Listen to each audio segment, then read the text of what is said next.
hello बच्चों, let's read the question. So the question over here says reproduction leads to variation how?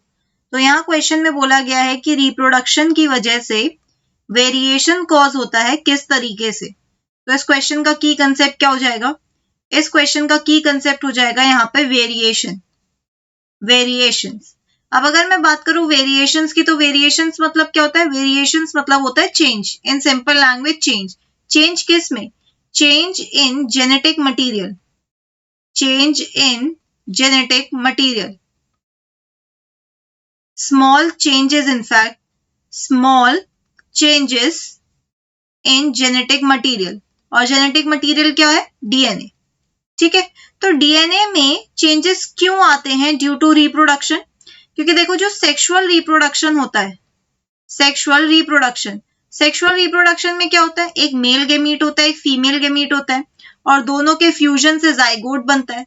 तो ये mail और female gamete के fusion के वक्त ही ये स्मॉल चेंजेस आ जाते हैं.